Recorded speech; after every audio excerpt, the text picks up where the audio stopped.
Servus, Glück auf und herzlich willkommen zu einem weiteren FC Bayern Talk. Ja, Leute, diesmal zum Fazit zur Fußball-Bundesliga. Ja, Gesamtfazit können wir noch nicht ziehen. Morgen ist ja noch DFB-Pokalfinale, aber wir können natürlich, genau wie es bei der Champions League getan haben, mal so ein kleines Fazit zur Bundesliga-Saison ziehen. Und bevor ich das tue, wie immer der Hinweis, wenn euch gefällt, was ihr seht, hypen, liken, kommentieren, abonnieren, Glocke aktivieren, wenn ihr nichts verpassen wollt. Joa, zur Bundesliga-Saison, keine Ahnung, welche ultimativen Sachen man sagen soll.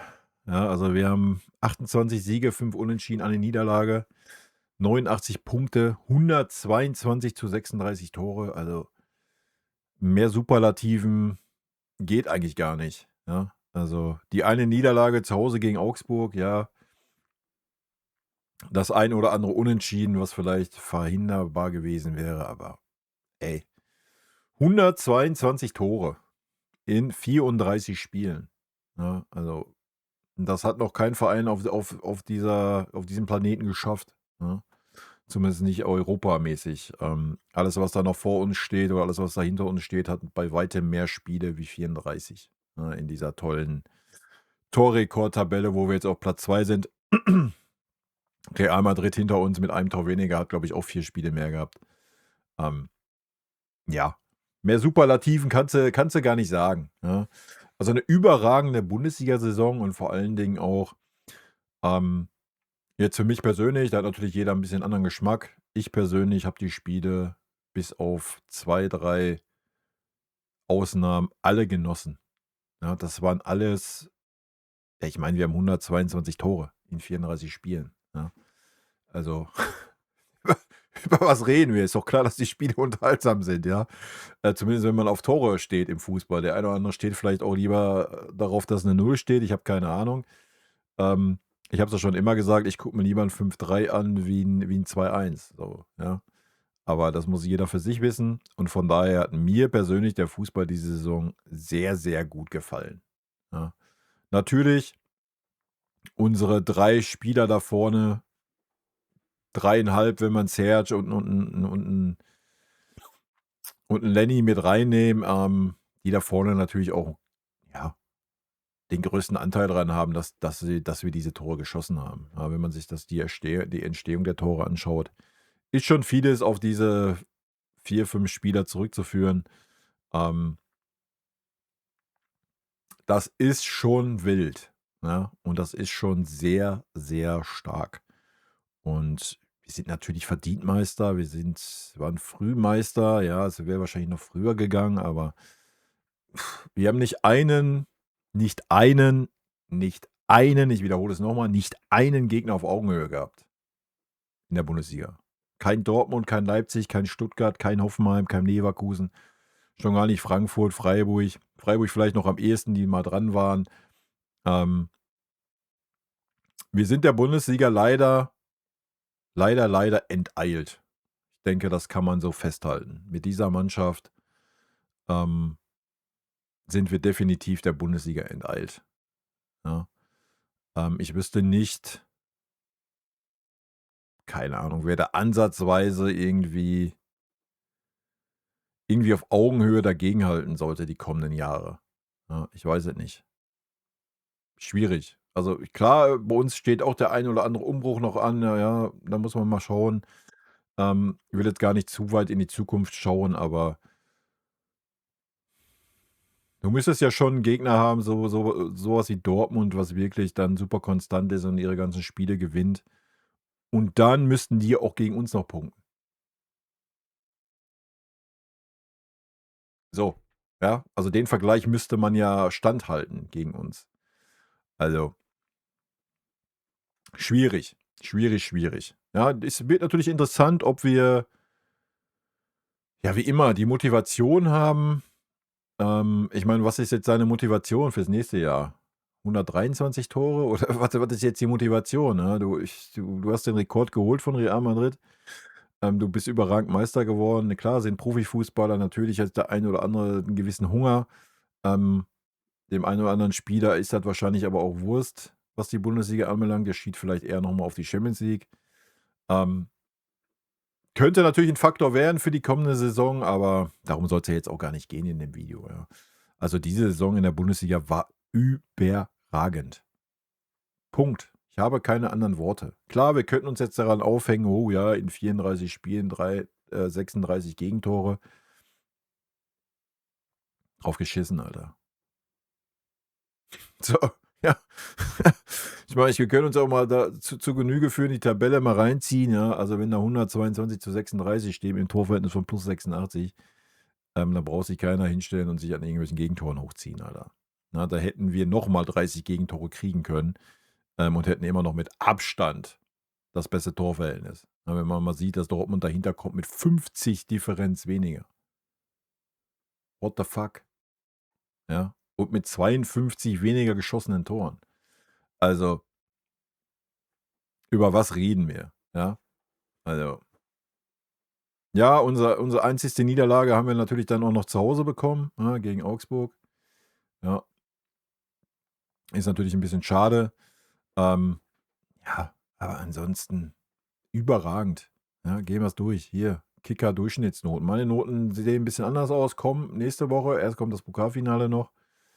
Aber auch hier, ey, du siehst die Top 9 und du hast da einfach 5 Bayern-Spieler drin. Ja, Notenschnitt der Vereine.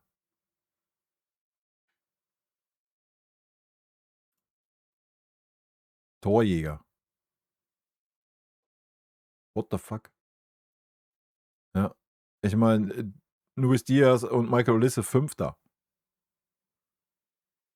Und Harry Kane natürlich mit, geisteskranken Abstand 1. Gehen wir auf die Scorer rüber. Dann wird's ja noch wilder. Ja. Also, über was reden wir? Ja, das ist boah. Und ich meine, dann haben wir noch so tolle Sachen. Ich will jetzt gar nicht alle Statistiken auffahren. Ich mache nur die vom Kicker hier. Ihr könnt natürlich Sofascore gucken, da habt ihr noch viel, viel mehr. Aber dass man dann auch das zweite Team ist bei den Laufleistungen, ja, und bei den Sprints das drittstärkste Team. Also, das sagt alles aus, ja. Vincent Kompany hat es geschafft, aus diesem Verein, nenne ich es mal, eine Mannschaft zu machen, ja. Und auch dafür gesorgt, dass einer für den anderen arbeitet. So, das ist dieser Punkt, ja. Und wenn man sich mal anguckt, wie dominant wir Fußball gespielt haben in dieser Bundesliga-Saison.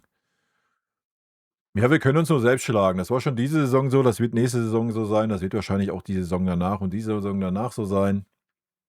Wir können uns nur selbst schlagen, indem wir vielleicht nicht die Motivation haben. Inwieweit das 'n Kompany zulässt, wird man sehen. Ansonsten gibt es zu dieser Bundesliga-Saison, nur Positives zu sagen. Eine überragende Saison. Es hat mir super viel Spaß gemacht. Wir sind hochverdient Deutscher Meister geworden. Und ich glaube auch, dass der neutrale Fußballfan, sofern er sich, irgendwie mit Bayern auseinandersetzt und Bayern-Spiele geschaut hat, ähm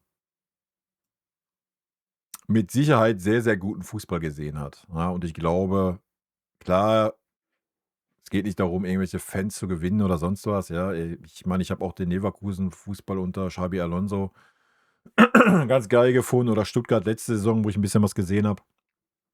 Ähm, Ich denke, wir haben einfach schön Fußball gespielt und damit sicher auch den einen oder anderen neutralen Fan, mit begeistert oder vielleicht sogar den einen oder anderen Fan von der gegnerischen Mannschaft sogar, ja? Und das ist doch ja, das haben wir selten gehabt beim FC Bayern. Das muss man mal so sagen, ja. Und ja, deswegen stehen da halt auch die 122 Tore. Das ist halt eine einmalige Geschichte. Ja, und da gibt's nichts dran zu deuteln. Kleiner Ausblick auf die kommende Saison. Ich bin gespannt. Ja, ich bin gespannt, ob der Zug so weiterrollt oder ob so ein bisschen die Motivation flöten geht und ob man es dann hinbekommt, wieder die Motivation reinzukriegen in diese Mannschaft. Wir hatten diese Probleme schon mal nach dem Sechstubel, ja. Da haben wir arge Motivationsprobleme gehabt bei ganz, ganz vielen Topspielern. Ähm, Ich glaube, der große Vorteil ist, dass Harry Kane immer noch titelhungrig ist. Aber er hat dann auch die zweite Meisterschaft in Folge. Aber vielleicht, er hat halt noch keine 3 in Folge geholt, ja. Ich glaube, so, das ist ein Faktor, ja, aber es gibt auch den einen oder anderen Spieler, die schon sehr, sehr satt waren vor ein paar Jahren. Blick geht rüber nach Josh. Bin gespannt, ja. Das ist, vielleicht so das Thema so ein bisschen, aber wir haben so viele junge Spieler da drin und da dran, die heiß sind, und wenn man dann den Konkurrenzkampf ausruft und nicht die gestandenen Spieler damit durchzieht, nur weil sie gestanden sind, ja, wenn sie keine Leistung bringen, weil sie Motivationsprobleme haben. Da mache ich mir eigentlich keine Sorgen, ja. Gut, Leute, ja, ich könnte jetzt hier noch eine halbe Stunde weiterreden und, aber was soll man sagen zu dieser Saison? Außer überragende Leistung. Mir hat's super, super viel Spaß gemacht, die Spiele zu schauen. Und ich drücke die Daumen und ich hoffe, dass ich nächste Saison, wieder so sehe, ja. Es wäre natürlich schön, wenn 'n bisschen Konkurrenz da wäre in der Bundesliga, 100 %. Ey, gehe ich 100 % mit.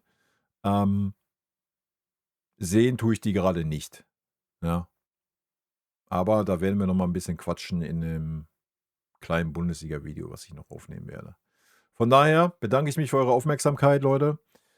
Ich denke, wenn wir sie benoten müssten, diese Saison in der Bundesliga, ist es 'ne 9,5 von 10, weil wir eine Niederlage kassiert haben. Ja, so ehrlich muss man sein.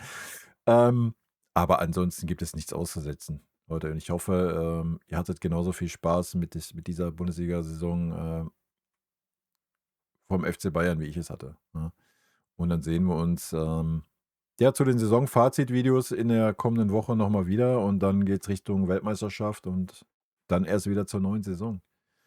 Ich bedanke mich für eure Aufmerksamkeit hier und wünsche euch nur das Beste. Rot-weiße Grüße. Tschüssi.